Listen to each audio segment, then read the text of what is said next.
Good morning, good afternoon, good evening, wherever you are. Um, I just want to try to quickly just go through this thing I've noticed out there is people, amateurs, musicians, mixers, masters, people doing their own stuff. And I've done it before, way back at the beginning, but I learned to remove it. When people listen to a song, any song you hear out there, there is always a very slight period of silence right before the song starts.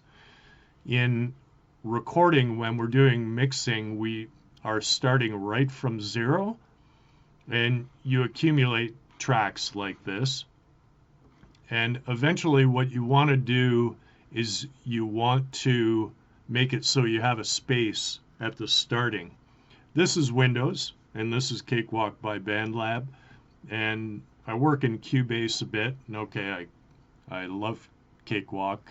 I have to, truth be told, I think I bitched about it in a previous, um, well, I did bitch about it in a previous video. So if you go, you're in Windows and you go Control A, it selects all your tracks. What you want to do is put some space in at the starting. So it's good to pay attention to your signature up here. And this is set like it's snap. It's each of these little notches will everything equals out to those that signature. So having smart grid enabled is a good idea. So you're not going free form, and which is, I don't generally go free form where you're wherever you click it doesn't matter if you're on one of these lines, you could be in between it. I find using the smart grid, snap to grid type thing much more effective and fast. So you go to the start of your project and then you go Control A. I generally mix and do editing generally in sixteenths, and I drift all over. If I'm doing something forensic, I might be up at 1/64ths or 1/28, and even sometimes at sample rate, which is free form. But it depends on what I'm doing. So, and you can change that quickly by just going down in the corner here, down in the bottom right, and you can zoom out and you'll see that the number up here changes. So 132, 64, 128, and then you go to sample rate, which is anywhere you want. And so my thing is I generally am in the middle of the 1/16th area. There's about 4 clicks in that area, and then you're at 1/8. I generally am, a couple of clicks into the 1/16th here, just to put it in a plain way here. So I go to the start of the project, I go Control A, and then I click and drag everything over 1, 2, 3 notches. So it depends on what you're doing here. So if I go Control Z and I just return it to the way it was, so if somebody hit play after I rendered an MP3 down or a wave, and they hit play and this is play, so the brain doesn't have like a tiny bit of time to prepare and really bring in the song to the brain. And I don't think there's a mixing artist or any album out there that doesn't put that tiny little space in. So it's a very short spot, but you don't want to start at zero and render your song down to WAV or MP3 or whatever in without that spacing. So So click and drag, and then 1, 2, 3, and you can kind of experiment with that. I'm kind of middle ground here in the 16th notes.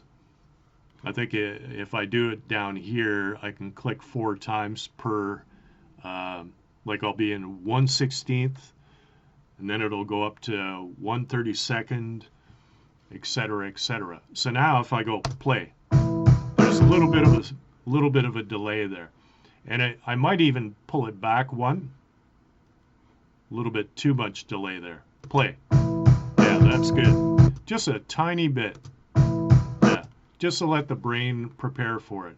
Now, the other thing is at the end of your song, I'm just going to scroll down here. And after you, like, I have a whole bunch of tracks, and I have this one expanded because when I'm done mixing and everything, I'll go over to tracks, and I'll go to bounce to tracks, and I want to bounce everything down to one track so I have the full mix, so I can render it then to MP3 or WAV. And so I set destination to a new track, stereo, triangular, bounce. I generally always put it at 200, and then I select entire mix. Down here, these are all checked off. I don't use render in real time. Then I click OK, and it bounces it all down to a single track at the bottom here, a new track at the bottom. So the new track will generally kind of look like this. And what you want to do at the end of that track is you want to fade it off.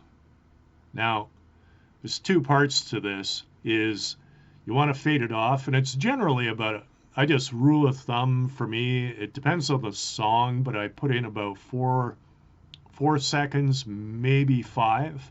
So it's like,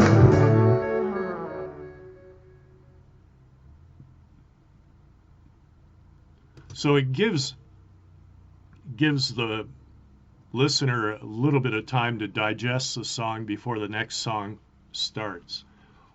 That's the first thing. Generally, just, and I'm not going to get into this too much, it's in another video, is mastering.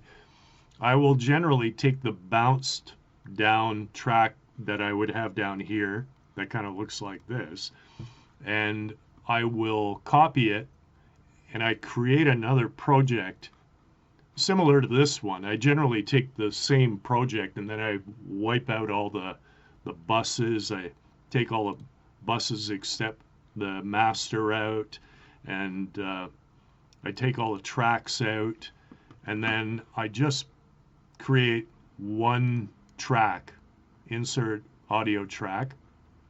This is, I copy this whole file into this project, into another location where I can adjust it. And I'll just show you what I mean really quickly here.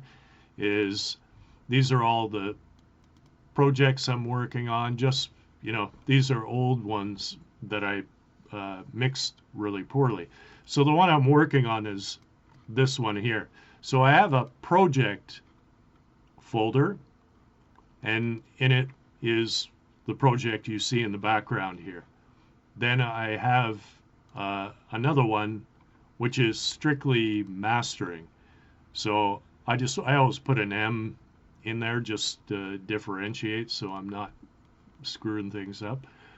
So I have 2 of these, and in the M1, I'll open that up when I'm done mixing, and I've bounced this this final track. Say it's track 36. It'll kind of look like this, and then I'll right click and I'll copy it, and then I'll open up that other project, and then I do an insert audio track, so I have a fresh track, and then I paste this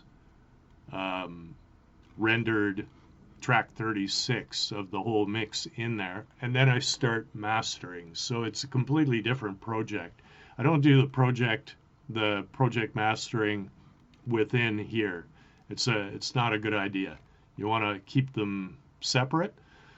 Other people probably have different ways of doing it, but that's the way I do it, and I find it is tried and true. I like it. So that's pretty much it. You have the main points here. Generally, about rule of thumb, maybe 4-5 seconds at the end of your song. Depends on how it finishes, but you want to leave a bit of space before that next song, whatever it is, begins. So 4 or 5 seconds. And at the start, it's not really an amount of time. I can't really give you an amount of time, but it's a tiny little space. Play. So you just want that little space. And so that's pretty much it. Hopefully it makes sense, and have a good one.